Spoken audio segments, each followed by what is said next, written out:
Welcome to Hope Through Hard Stuff, a podcast from Winning at Home. Please welcome your host, speaker, and award-winning author, Steve Norman. Well, welcome back to Hope Through Hard Stuff. It is my great honor to have as my conversation partner today, Dr. Karen Pearson, the CEO of Kids Hope. Karen, tell people, what is Kids Hope? What do you do and why does it matter?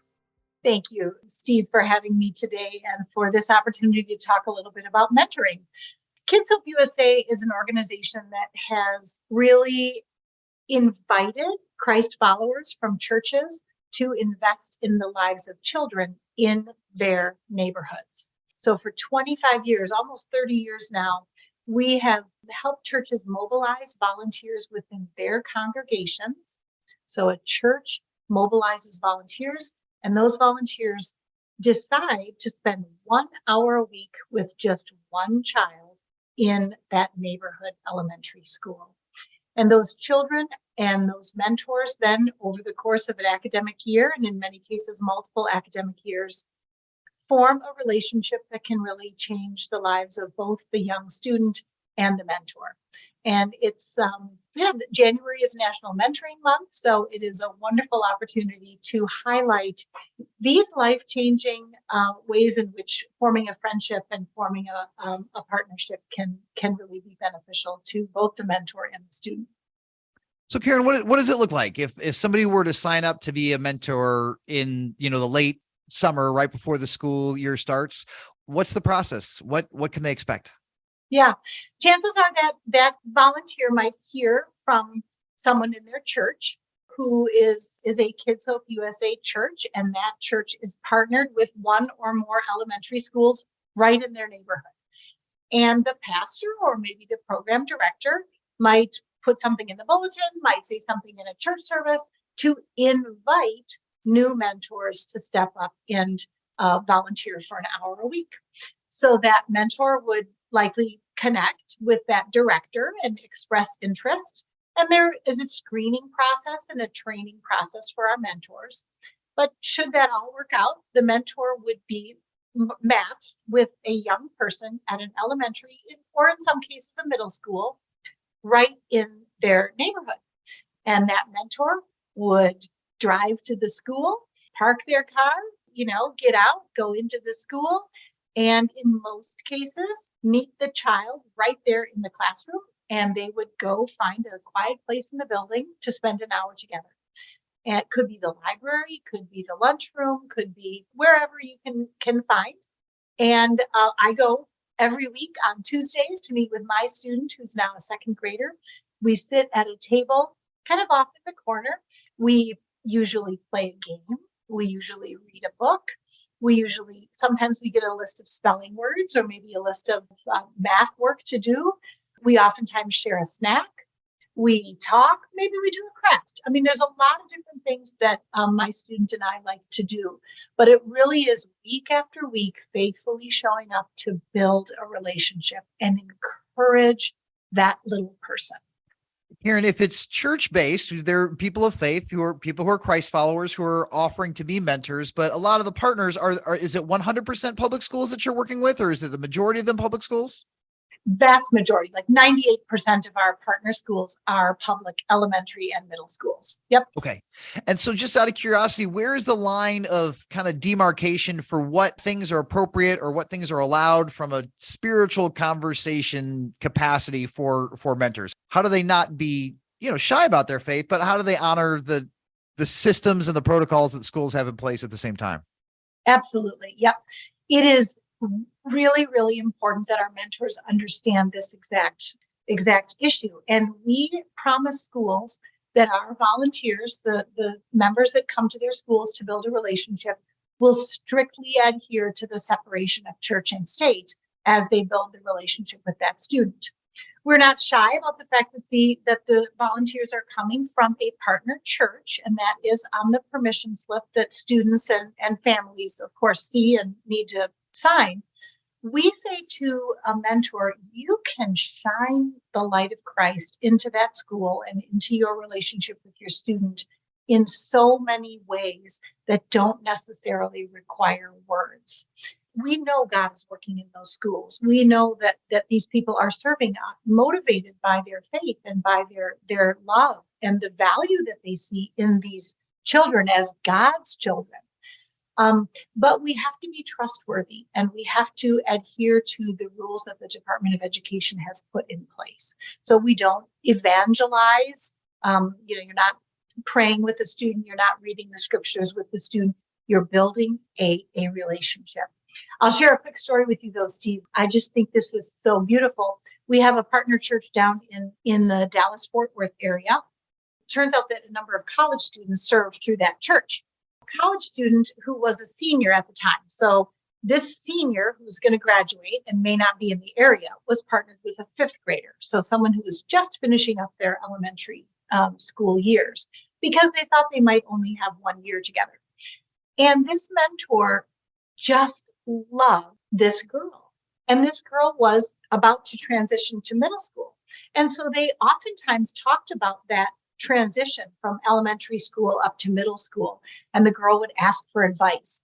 And the mentor reflected that she was able to literally speak the words that Christ would want this young girl to hear. Things about how you're valued, how you're beautiful, how you can make good choices, how you can do your very best, how you can be kind, to make new friends. All these messages that this mentor really truly felt she was speaking the words of Christ to this young fifth grader, even though she wasn't actually using scriptural references. And that's the way I think our mentors, they do feel like they are showing up on behalf of Christ and Christ's love, and talking about the value of these children, potential of these children as they move through the challenges in their lives. I'm so encouraged to hear you say that, Karen. Recently in my own time, I've been reading through the book of Ezekiel, and just yesterday, God says to Ezekiel, he goes, I have a message that I want you to speak. There are words that matter. He goes, but I want you to understand that you are the message. Your life is the message. Your posture is the message. And so I think that it's so encouraging to hear you say this, that there are literally thousands of Kids Hope mentors across the United States who aren't maybe reading a Bible script to kids, but are being the very words of life and hope and truth. As we walk with Christ, we can't help but reflect Christ in everything that we say, even if our verbiage isn't officially spiritual, as it were. Yeah, you're so right. I think that powerful building a relationship and modeling things, and the way that we listen to each other, the way we affirm each other, the way in some ways we do challenge each other. And as you build a relationship over time, there are opportunities to speak truth and ask questions. But you do that in the school building with that loving posture that doesn't explicitly reference faith. I will just want to add that many of our churches do have an opportunity several times a year to invite the students and their families, parents, guardians, grandparents, to come to the church for some sort of a celebration. It could be, a dinner, maybe a Christmas party, maybe, a party at the end of the year, maybe an ice cream social. And that gives them an opportunity to be more explicitly connected to the church and be invitational to that church congregation and that church fellowship. Sure. Karen, you've seen a lot of people say, I want to get into mentoring so I can be a gift to a kid. And then oftentimes God in his infinite sense of humor will flip the script, and a lot of times we find out that mentors are receiving infinitely more than they thought that they were giving. Do you have any examples of mentors who just really were really surprised at how God's grace stretched them or grew them or matured them over the course of their mentoring experience? Absolutely. Thank you for mentioning that, because I think many of our mentors may think that, they're going to serve, and they are going to serve. Don't get me wrong. And we really appreciate that. But we have heard mentors who, even after just a few weeks of mentoring, will say, wow, this is the most important hour of my week. I get to go spend an hour with a young person. It can be things like play and fun and the joy of curiosity and discovery. It can also be, as you just say, whose questions, maybe somebody whose experiences are significantly different from their own, and that can be challenging and stretching as well. I'm reminded of what one young boy said once when asked about Kids Hope USA. He said, well, that's where older people go when they need a friend. Kids Hope USA was. And it's a beautiful picture, right? He didn't think that this mentor was, he knew the mentor was coming for him, but he also recognized that there was an element of friendship there. And that's a beautiful recognition of how it works both ways. Karen, talk about that older people thing, because you had said that there are seniors and there are college students who do it, and then there are empty nesters and people who are in maybe the second season of their life where they've got a little bit more flexibility. What is it about somebody who is a little bit more seasoned in life, who's got a flexible schedule, that makes them an ideal candidate for Kids Hope USA? Thank you for mentioning that. We have mentors all ages, and it's great when a college student and a young person, a near peer, can mentor. That's got its own pluses. And then, of course, it's also wonderful when you have people with that experience and people with that lifetime of wisdom that can go and love a child too. And so I do think that there's something really special about an older friend, someone who's maybe a bit more gentle, maybe somebody who listens differently, maybe somebody who can encourage differently into the life of a child. There often is a very special bond between a very young child, an elementary age child, and sort of a grandparent figure. And we have a lot of mentors who are excited to spend an hour in an elementary school, a place where maybe they have not been for many, many years. And that's another advantage, Steve, that I think when you say, how is it that our mentors' lives are changed? It's often the case that they have not been inside an elementary school in a very long time. They see the school from the inside out, right? They're meeting the teachers, they're seeing the classrooms, they're sitting in a library, they're seeing the lunchroom. And I truly believe that also has a way of softening the hearts of some of our mentors to the challenges inside today's public schools. And now we have a whole new set of advocates for the teachers and the families and the staff and the students inside that elementary building. And that's always great to see as well. Karen, what can a mentor bring to a child's experience that a teacher or a parent can't? What role does a mentor play in rounding out a child's support network that is unique, what the mentor can offer? Yeah. Thank you for asking that question. It's really important that your listeners hear me affirm the good work that our teachers are doing and the incredible investment that parents and guardians and are making in the lives of the young children who they love. But teachers do tell us that they don't have enough one-on-one time with the students in their classes who really need that extra support. Sometimes it's academically, but sometimes it's also socially, emotionally, behaviorally. And that mentor truly is there just for that one child. So when we say one-on-one, we really need one-on-one. You're sitting at a table playing a game or reading a story or having a conversation, and it is truly one-on-one time. Okay. And that I think is both from the teacher's standpoint and in some cases from parents and families. If there are multiple kids in the house, people have multiple jobs, there's a lot going on in families. And it's interesting, even just to reflect on my own children, how often do I actually have a full hour to spend with my child one-on-one, even in the midst of a busy season?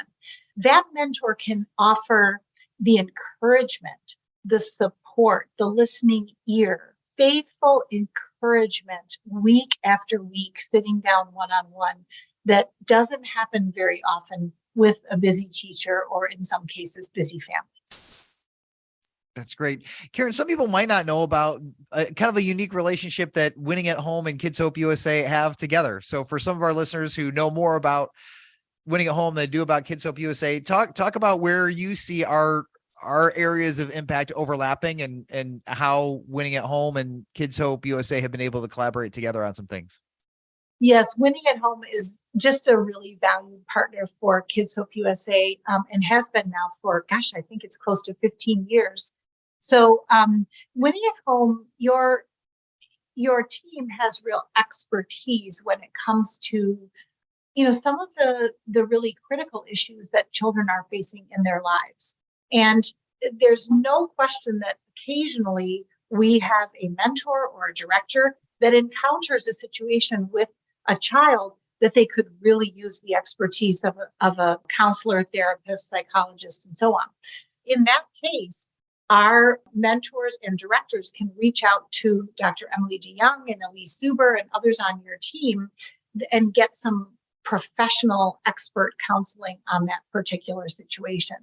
And it happens oftentimes, many times a month, that someone from this extended Kids Hope USA network reaches out for some extra support and expertise. And it's been a really valuable partnership for our directors and mentors.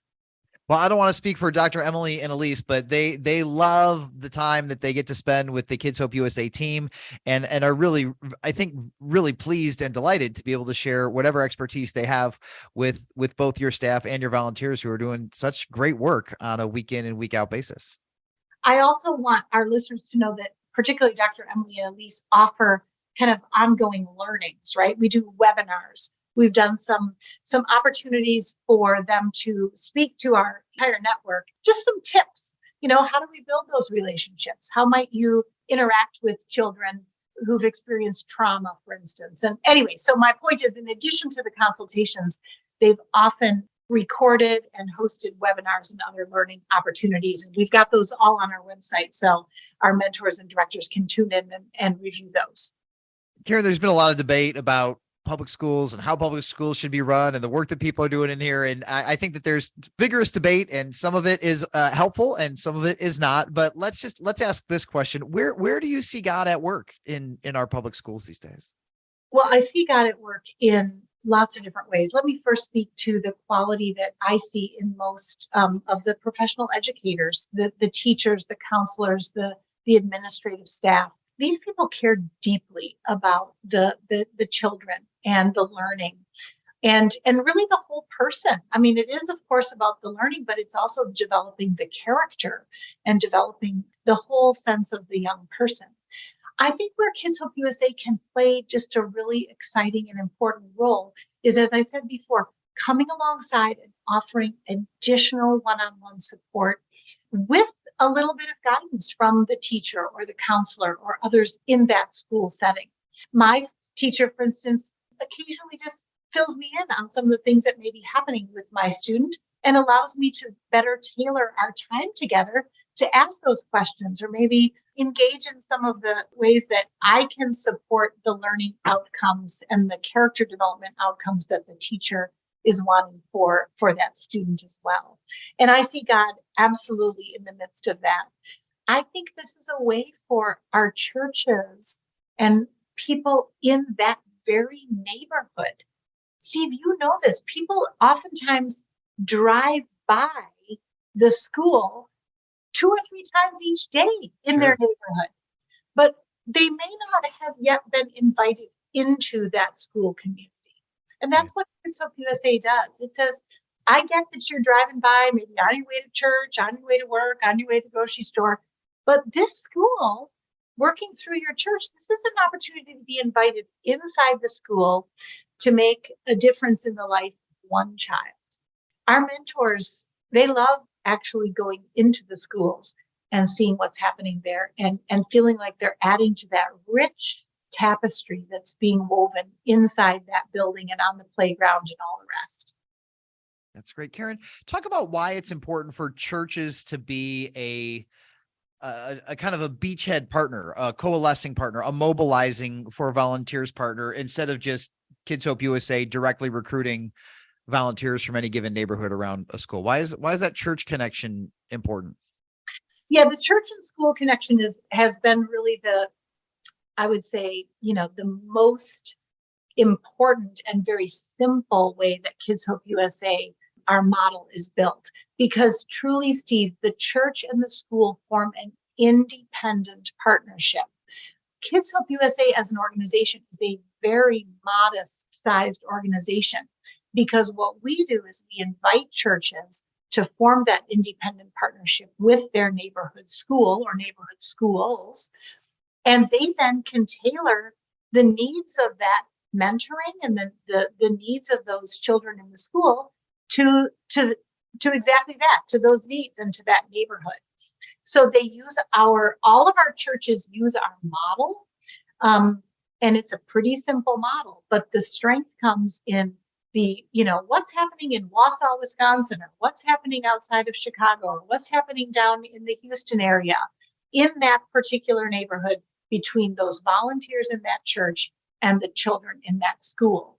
And that kind of, general framework, then allowing those mentors and students to really meet the needs of that community, that neighborhood, I think really helps the church have an even greater impact.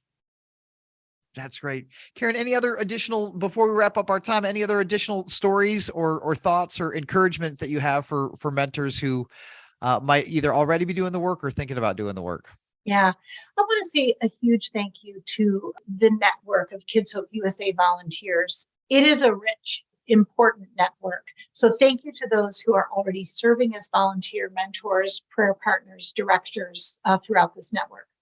But I also want to encourage your listeners, if you think, wow, I might want to explore a Kids Hope USA partnership at my church, or your church, if your church is a Kids Hope USA partner, go get some more information about the needs at your partner school. And if your church is not a Kids Hope USA partner, you could visit kidshopeusa.org and get some additional information.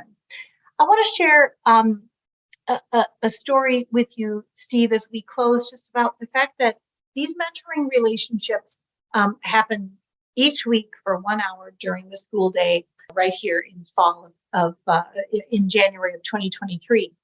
Hear me when I say that the relationships that are built often have a much longer influence in people's lives. And just a few weeks ago, we got a story from a director who wanted to pass this along to us, just as yet another example of how God uses these relationships, maybe even years out from the actual mentoring time. So very briefly, I'll just share that we heard from a program.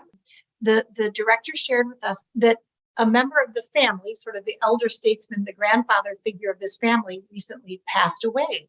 That man was sort of the grandpa of 4 essentially grandchildren, or grandchildren-like boys, who were now in high school. And all of them had Kids Hope USA mentors as young people in the neighborhood elementary school. And that director reached out to those mentors, and those mentors showed up to the visitation and the funeral of this grandfather figure to reconnect with those young men, wanting to show up at a time when it might be sad, maybe at a time when they were reflecting, when they were connecting with others, and show up to say, I am here for you. Mm. And this director was just expressing how tickled these young men were that their mentors came back. It was just a genuine sense of, I remember meeting with you, and I remember the fun we had. And thank you for coming and being part of essentially kind of a sad, but in some ways kind of a mile marker in my young life, and remembering that. So these relationships often carry on far beyond just the few years you may spend together in elementary school. What a powerful story. And what a great reminder that God speaks to us in our time of need through community. And one of the ways that we can engage in community, one of the ways that we can support our community is through mentoring, through proven kind of Christ-centered, spirit-led programs like Kids Hope USA. So Karen, any closing thoughts for our listeners before we sign off? Yeah. Just again, a big thank you, and really consider it. It's 1 hour a week. Each of us, I think, can find an hour a week. And I can assure you right now, there is a child who wants to spend an hour a week with you. And you will be amazed at how much richer your life is after you spend an hour a week with this child. It's going to be fun. It might be a challenge, but I just encourage you to open your hearts and open your minds and open your life to the possibility of leaning into this idea of mentoring a young person in your community. So again, kidshopeusa.org if you want to find out more information about us. If you go to a Kids Hope USA church, ask around and find out how you could get involved. Karen, thank you so much. I heard years ago somebody say, you never know when you'll be the answer to somebody else's prayer. And It's very possible that there's a parent who feels overwhelmed and they're praying for somebody to come alongside of them, or a teacher or a principal who's overwhelmed, and they're praying for a batch of people to come alongside of them. And I just want to encourage anybody who's listening who might just feel stuck in their life to be able to say, I feel like I'm supposed to be making a contribution. I don't know what it looks like. I'm a little bit concerned if I have a skill set that contribute. And I hear you saying that if you have the mobility to get to a school and you have a heart to be present and available and you have an hour to give, that's a bar that you can reach. Absolutely. Yep. An hour to give, a heart to build a relationship, and a neighborhood school. That's what it takes. Great, Karen. Thanks so much for your time today. And for those of you who are listening, please prayerfully consider whether or not mentoring might be a part of what this next chapter of your kingdom journey looks like. Thanks so much for joining us, and we look forward to catching you next time. Thanks for listening to Hope Through the Hard Stuff. If you liked what you heard, please remember to subscribe to it, rate and review it, and then share it with others. Winning at Home offers hope through counseling and coaching, motivational speaking, community events, and other media resources. If you believe in what we do and want to support us in our mission, consider making a donation at winningathome.com.